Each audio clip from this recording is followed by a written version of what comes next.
जय हिंद dear student. Question let V bar, VRMS and VP respectively denoted the mean speed. ये जो है मेन स्पीड, ये VRMS जो है root mean square speed and VP जो है वो मोस्ट प्रोबेबल स्पीड है of the molecules in an ideal monatomic gas. किसी आइडियल मोनोटॉमिक गैस के लिए है at the absolute temperature T पर है। एब्सोल्यूट टेम्परेचर का मतलब एक ऐसा स्केल जो टेम्परेचर स्केल पर मेजर किया जाए, या ऐसा मेजरमेंट जो टेम्परेचर स्केल पर मेजर किया जाए।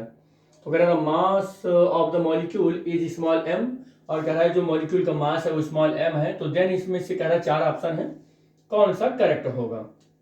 तो बेटे VRMS आपको पता है, VRMS कितना होता है 3RT/, कैपिटल M होता है, 3KBT/, स्मॉल m होता है, और 3PV/, कैपिटल M ये भी होता है। अगर मैं ऐसे V और एवरेज लिखूं तो ये क्या होता है 3RT/, कैपिटल M होता है, फिर कितना होता है 3KBT/, स्मॉल m होता है, और फिर 3PV/, कैपिटल M होता है। ये आपको याद रखना होगा ये सब फार्मूले। और मोस्ट प्रोबेबल स्पीड कितना होता है बेटे, ये 3 नहीं होता है, ये 3/π होता है। यहाँ पाई मैं भूल गया था, ये पाई होगा, ठीक है। और ये 3 नहीं होगा, यहाँ 8 होगा। ये क्या होगा 8 होगा ये, तो 8/π। और फिर ये क्या हो जाएगा 2RT/m होता है, कैपिटल M होता है बेटा ये। और फिर ये कितना हो जाएगा 2KB और T/, कैपिटल स्मॉल m। जहाँ कैपिटल K वहाँ जहाँ KB रहेगा वहाँ स्मॉल m हो जाएगा, क्योंकि स्मॉल m जो है इंडिकेट करता है किसी सिंगल मॉलिक्यूल का मास, कैपिटल M जो होता है वो गैस का मोलर मास इंडिकेट करता है। और 2PV अपान क्या हो जाएगा कैपिटल M हो जाएगा। ये 8/π लिखा हुआ है, 8/π लिखा हुआ है। अब बेटे हो क्या रहा है देखो, हमें चेक करना है no molecule can have a speed greater than √2 VRMS। तो कह रहा है किसी भी एक ऐसे मोस्ट प्रोबेबल स्पीड यही है, कह रहा है कि किसी भी गैस के किसी भी मॉलिक्यूल का मास इतने से ज्यादा नहीं हो सकता है। तो मोस्ट प्रोबेबल स्पीड यही हो सकता है, किसी भी गैस मॉलिक्यूल का ज्यादा से ज्यादा यही स्पीड हो सकता है। तो चेक कर लो आप, चेक करेंगे तो VMP इज इक्वल टू 2 और R और T अपान कैपिटल M, यही है। तो अगर मैं देखूं तो ये किसके टर्म में दिया गया है, VRMS के टर्म में दिया गया है। तो यहाँ पर 3 से ऊपर नीचे मल्टीप्लाई कर लूं तो 2/3 उसी रूट के अंदर, और 3RT/, कैपिटल M उसी रूट के अंदर। मैंने यहाँ पर 3 से ऊपर नीचे मल्टीप्लाई किया और काम बना लिया कि 2 और 3 को यहाँ लिख लिया और 3RT/m ये कर लिया। अब बेटे अगर मैं इसको √2/3 और √3RT/m करूं तो V most probable speed is equal to ये 2/3, और ये हमारा जो है वो VRMS बन गया। क्या बन गया वो VRMS बन गया। तो ये हो गया VRMS, ये हो गया मोस्ट प्रोबेबल स्पीड किसी भी गैस मॉलिक्यूल का इतना हो सकता है। तो ये तो कह रहा है कि √2 टाइम्स से ज्यादा नहीं हो सकता है, किसी भी गैस मॉलिक्यूल की स्पीड √2 टाइम्स इंटू VRMS से ज्यादा नहीं हो सकता है। और ये कह रहा है कि नहीं √2/3 VRMS से ज्यादा नहीं हो सकता है मोस्ट प्रोबेबल स्पीड किसी मॉलिक्यूल का। तो ये वाला ऑप्शन तो गलत हो गया, ये ऑप्शन गलत हो गया, क्योंकि यहीं पर अभी √2/3 होता तो सही हो जाता। फिर चेक कर लो सेकेंड वाला ऑप्शन, कह रहा है no molecule can have a speed less than VP upon √2। तो कह रहा है नो मॉलिक्यूल, किसी भी गैस मॉलिक्यूल की स्पीड जो है कह रहा है इतने से कम नहीं होना चाहिए।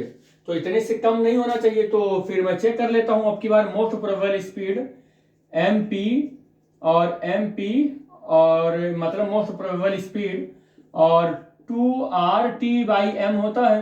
अब अगर मुझे यहाँ पर क्या बनाना है इसको, अच्छा मोस्ट प्रोबेबल स्पीड ही कह रहा है, तो मोस्ट प्रोबेबल स्पीड ये नहीं होता है बेटे। मोस्ट प्रोबेबल स्पीड कितना होता है देखो, अगर मैं बात करूं तो ये इतना होता है 2RT/m होता है। तो कह रहा है कि no molecule can have speed, किसी भी मॉलिक्यूल की स्पीड इससे कम नहीं होना चाहिए। तो नहीं भैया, देख रहे हो आप, इतना होना चाहिए। ये जो BP है वो यहाँ √2 नहीं आना चाहिए, यहाँ √2 नहीं आना चाहिए, वो यहाँ इस टर्म में आना चाहिए। तो ये वाला भी क्या हो गया हमारा गलत। कहने का मतलब ये फार्मूला ही पूछ रहा है आपसे।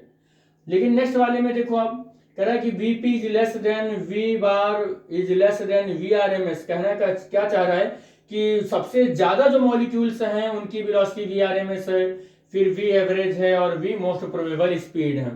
तो ऐसा आपको देखने को यहीं से मिल जाएगा। आप अगर देखें ध्यान से तो यहाँ √3 और √PV/y कैपिटल M है। यहाँ पर देखें तो √8/π और PV/m है।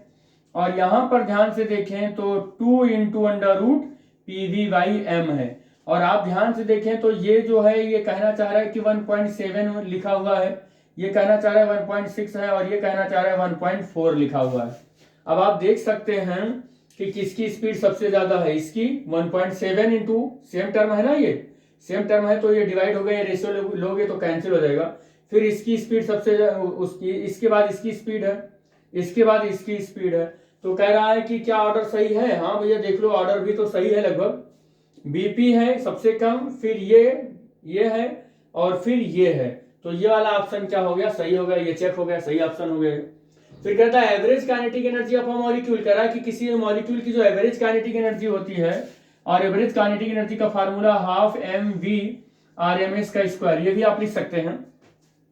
तो कह रहा है कि क्या वो 3/4 और m और bp के टर्म में कह रहा है कि क्या हो सकता है।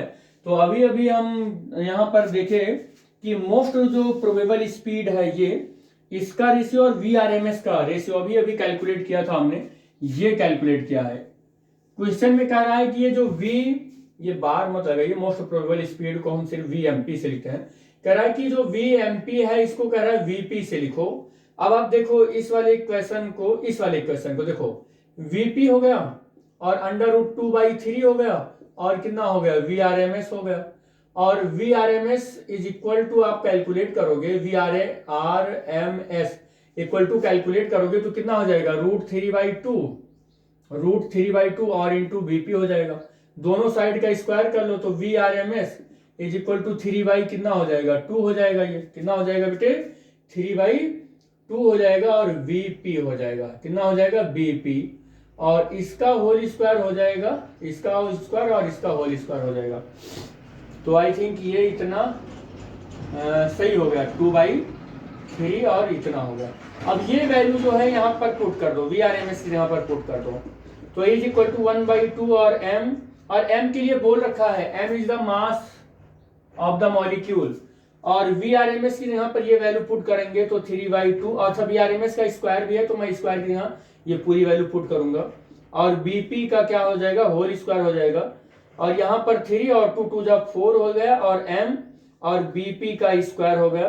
तो देखो आप यहाँ पर आपको ये रिलेशन भी मिल रहा है कि the average kinetic energy of a molecule is 3/4 m और BP का स्क्वायर, ये आ भी गया यहाँ पर। तो यहाँ इस वाले क्वेश्चन में जो ये क्वेश्चन है इसमें दो ऑप्शन आपके सही हो गए, C और D। और बेटे आपको ये भी बता दूं कि ये जो क्वेश्चन है, ये क्वेश्चन IIT 98 में पूछा गया था। ये क्वेश्चन IIT 1998 में पूछा गया था और जिसके दो ऑप्शन सही थे, ये दो ऑप्शन सही थे, C और D। ऐसे क्वेश्चन पूछने का तरीका या ऐसे क्वेश्चन पूछने के पीछे लॉजिक ये है कि आपने कॉन्सेप्ट कितना अच्छे से पढ़ रखा है कि जिसमें दो ऑप्शन सही है बाद में उसको अपना कंपनसेट करके अपना मार्क डिस्ट्रीब्यूशन होता है। लेकिन आपको एक बार जज करने का भी ये तरीका है गवर्नमेंट का या एग्जामिनेशन में जितने भी जो पैनल है उस पैनल के मेंबर का, कि आप कितने अच्छे से फिजिक्स को पढ़े हुए हैं और किस ऑप्शन को आप प्रिफर कर रहे हैं अच्छे से। तो दो ऑप्शन इसमें सही हैं।